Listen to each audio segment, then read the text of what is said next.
year has passed since the deadly October 7 attack by Hamas. The Gaza Strip is, of course, facing immense devastation with 42,000 casualties, mostly women and children. Israel has obstructed humanitarian aid to Gaza Strip and the infrastructure is severely damaged. Meanwhile, Netanyahu is committed to continuing military operations until Hamas and now Hezbollah in Lebanon is completely defeated. We bring you a special story on the 1 year of Hamas attack against Israel.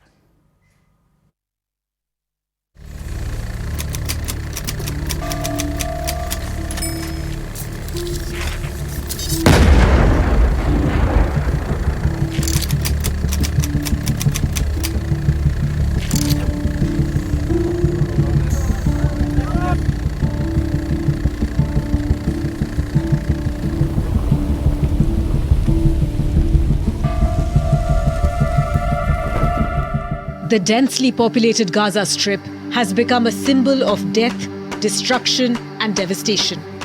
Hamas's October 7 ambush triggered a furious reaction from Israel. Within hours, Gaza, which was a Hamas stronghold, was being bombed left, right and center, followed by a deadly ground invasion. And that has been continuing to this very day. אזרחי ישראל, אנחנו במלחמה, לא במבצע. الله أكبر! شعب الله معنا! شعب الجبارين!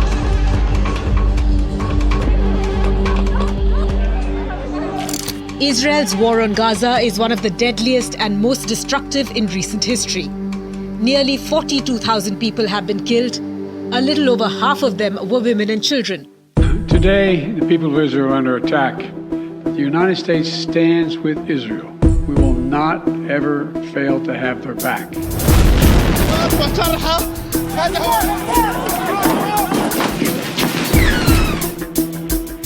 Entire families have been wiped out as Israel bombs the Gaza Strip to dismantle Hamas's infrastructure.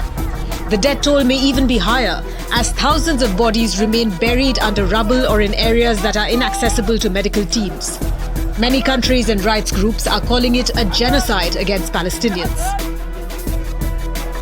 Gaza is becoming a graveyard for children. Hundreds of girls and boys are reportedly being killed or injured every day. Those who are alive have been crammed into tents along the coast or in schools which have turned into shelters.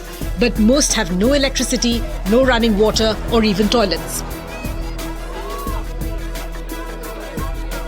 According to the United Nations, around 90% of Gaza's population of 2.3 million people have been displaced, often multiple times.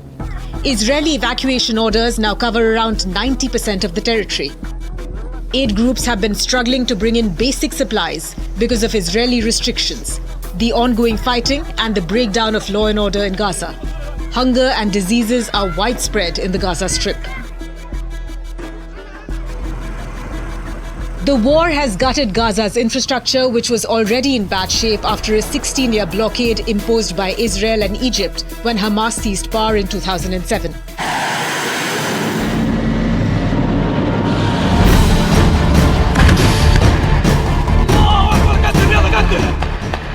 There is nearly 40 million tons of debris and rubble in Gaza now. That's enough to fill New York Central Park to a depth of around 8 meters or 25 feet. And it could take up to 15 years and nearly $650 million to clear it all away.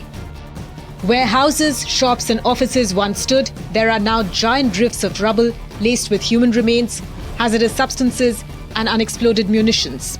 Countries like Saudi Arabia and the United Arab Emirates have said they are only willing to contribute to Gaza's reconstruction as part of a post-war settlement that creates a path to a Palestinian state. But Israeli Prime Minister Benjamin Netanyahu has ruled that out, saying he won't allow Hamas or even the Western-backed Palestinian Authority to govern in Gaza.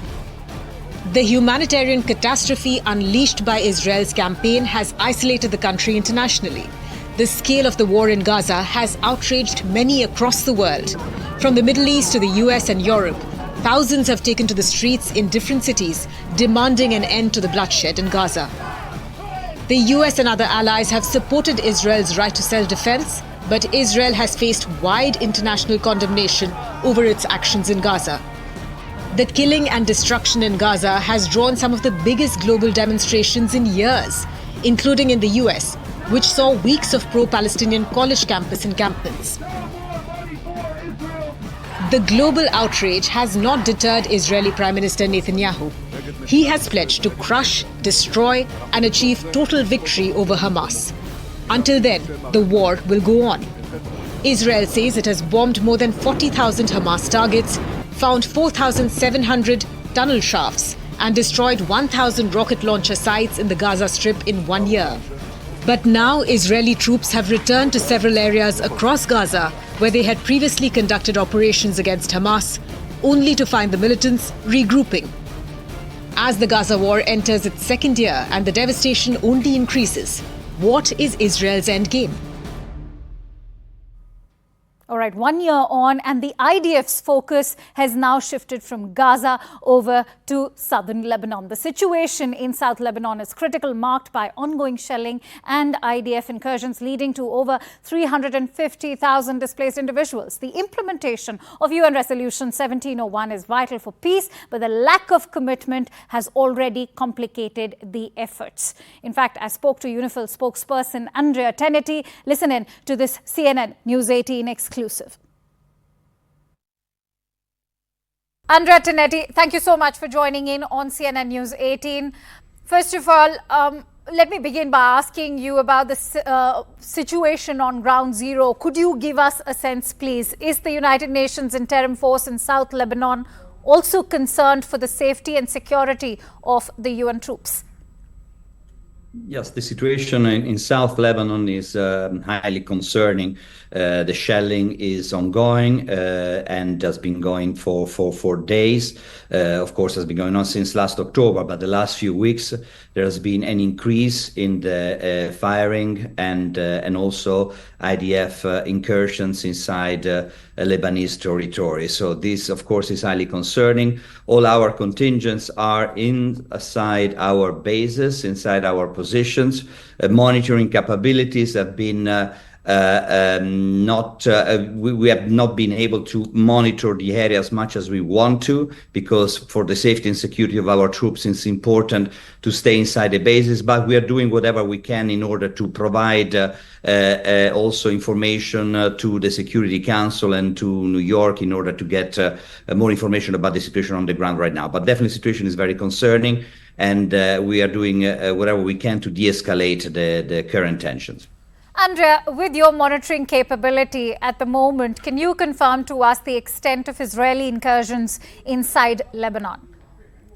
Yeah, based though, as I said, our this monitoring capability has been very challenged in the last week, but we have been monitoring IDF incursions in several parts of the south of Lebanon, very close to the blue line, areas like Marun al-Ras, Yarun, also close to Nakur in Labuni, and other areas. So there are like sporadic incursions, but as I said, it's very difficult to have a 100% understanding of where are they at the moment. But incursions are occurring and shelling is occurring very heavily.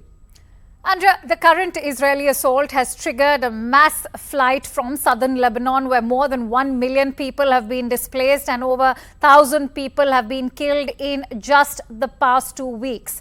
Many are still stuck. Are you able to help with aid and support for evacuation? Yeah, as you said, over 1 million people have been displaced in Lebanon. From the south of Lebanon, only over 350,000 people have left. Population is around 500,000. So the majority of the people have left the south of Lebanon. Some of them are still in the south, are stuck in certain villages. We're trying to do whatever we can to assist and to provide humanitarian assistance, but it's been very, very challenging. In these days, we are working with other UN agencies, OCHA, UNICEF, World Food Program, to try to get get to all these areas, but the security concerns are very high, and has been not very easy to reach all these areas. We're trying to liaise with the parties. We are trying to deconflict situations and mitigate the risk for our humanitarian convoys, but it's still a work in progress, and is at the moment our main priority, to assist humanitarian agencies to reach all these areas and help the population left in these villages. The Middle East has been on an edge, awaiting Israel's response to Iran's missile attack from last week. There seems to be no diplomatic solution taking place anytime soon. What could be the wider ramifications if Israel chooses to retaliate? Of course, we are really working on and hoping for a political and diplomatic solution that is ongoing at the moment.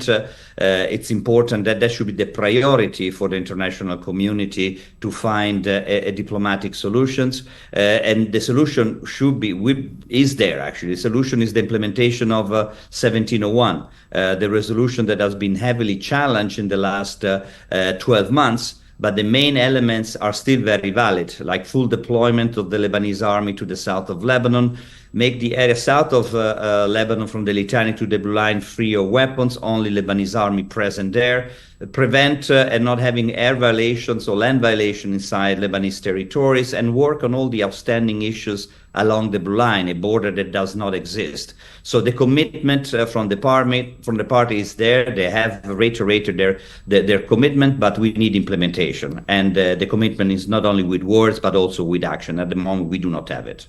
It's interesting that you mentioned Resolution 1701, because the IDF has always maintained that if 1701 had not failed, Israel and Lebanon wouldn't be in the current situation.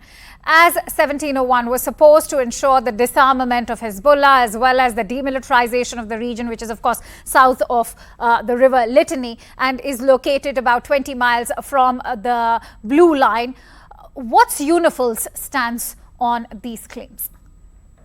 Yeah, it's important really to understand that Resolution 1701 is with the parties. We are here to assist and support the implementation of 1701, but you need the commitment of the parties. It's up to them to implement it. And let's say that from 2006, actually 1701, when it was adopted, the 1701 was able to stop the conflict in 2006 between Hezbollah and Israel. From 2006 until October last year, the south of Lebanon had witnessed one of its quietest periods in southern Lebanon, but in recent history. So there were a lot of challenges, there were a lot of problems. Of course, weapons are still in the south, and now it's clear. But we need to go back to that. We need the commitment, the serious commitment of the parties to go back to it.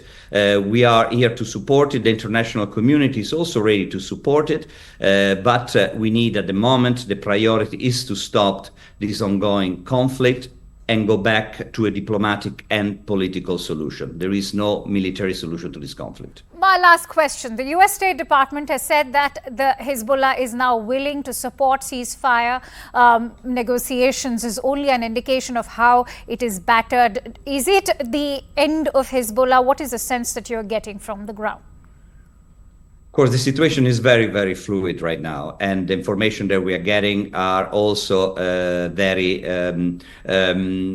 confusing from both sides. So it's very difficult to assess the situation. Hezbollah is very much present still in the south of Lebanon. As I said, at the moment, stakeholders, our main stakeholders, main countries, member states are working to try to find a solution. And that should be the main goal, to go back to a cessation of hostility, to try to have a ceasefire in this area, and to find an agreement between the two sides. As I said, diplomatic work is ongoing right now. We should let them work and see how we can stop a conflict that has already been devastating the south of Lebanon and across the Blue Line for the last 12 months, with over 2,400 people killed and destruction all over the area. Andrea Tenetti, thank you so much for giving us your precious time and your insight. May peace prevail. Stay safe, stay strong. And with that, it's time to slip into a quick break over here on World 360. But how has the Israel-Gaza conflict impacted the US election? That's something we'll be discussing in just a bit.